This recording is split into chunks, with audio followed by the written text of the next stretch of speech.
Hello everyone, welcome back. This is Kevin with PPJ News. Let's start by a reading of the Holy Gospel of Jesus Christ. We're just going to do a short reading. It's something I believe that we're going to start doing on the videos. Got a little scripture picked out. It is written, "My house is the house of prayer, but ye have made it a den of thieves." Referring to whenever, I guess, he kicked the money changers out of the temple. All right, so the topic of today is globalism and protectionism, mainly protectionism. Let me ask you a question. Would you like your neighbor to have a good job? Would you like your neighbor to be able to afford to buy a home, have a family?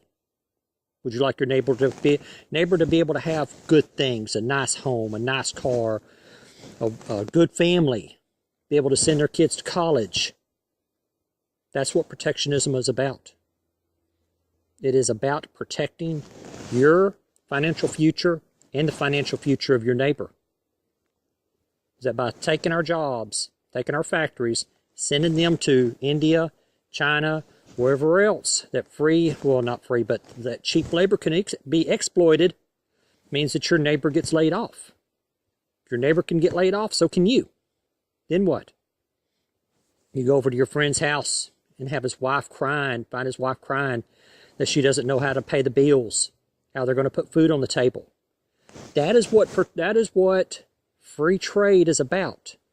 We must use protectionism to protect our neighbors and to protect ourselves.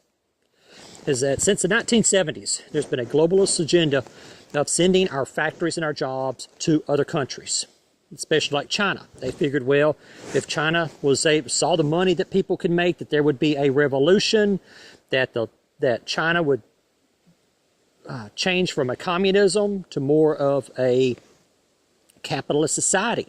Since the 1970s, this has been going on. Nothing has changed. Absolutely nothing has changed. This was a myth.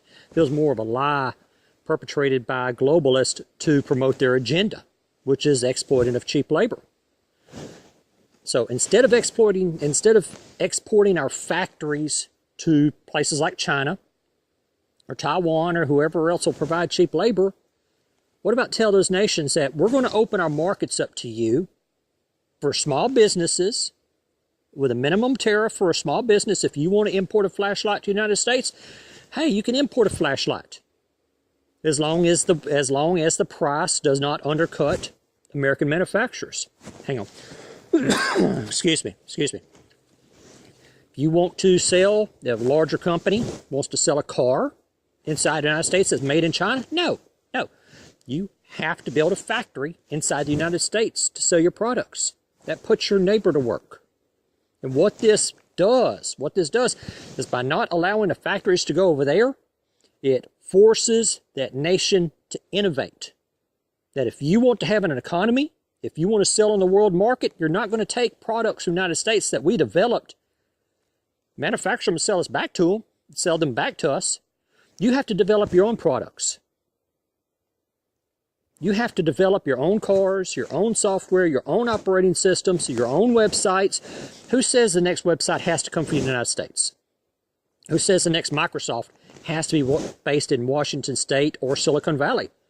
Why can't the next Microsoft come out of Africa? Why can't the next Microsoft come out of Pakistan or India or Malaysia? Why? Because whenever you take these factories and jobs and you move them over there, then the people have a job. Even though it's exploiting them at their poverty level wages, they have a job. So why innovate? By saying, if you want access to our markets, you have to have a product to sell. You're not going to take our factories, move them over there, manufacture a product, and then sell it back to us. No. You have to innovate your own products. That's all there is to it. Innovation. That if China wants to innovate and they want to sell the United States, then you have to innovate. You have to make your own cars. You have to make your own trucks. And then export those to the United States with a minimum tariff or a amount of tariff so that they do not undercut American manufacturers, compete directly head-to-head with a Chinese-made product and an American-made product on equal ground. That will force the United States to compete a little bit higher. Then China has to compete a little bit higher. The United States has to compete a little bit higher. Then we're going to throw some nation in Africa into the mix. Now they're importing a car in the United States that's competing directly with Ford. Well, Ford has to raise, or Chevrolet or Toyota, whoever, has to raise their quality. That's how innovation works. That's how it works. But instead of them developing, other nations developing their own products and then selling them back to the United States, we just send our factories over there. That's all. I mean, it's just, so we're stifling worldwide innovation through free trade.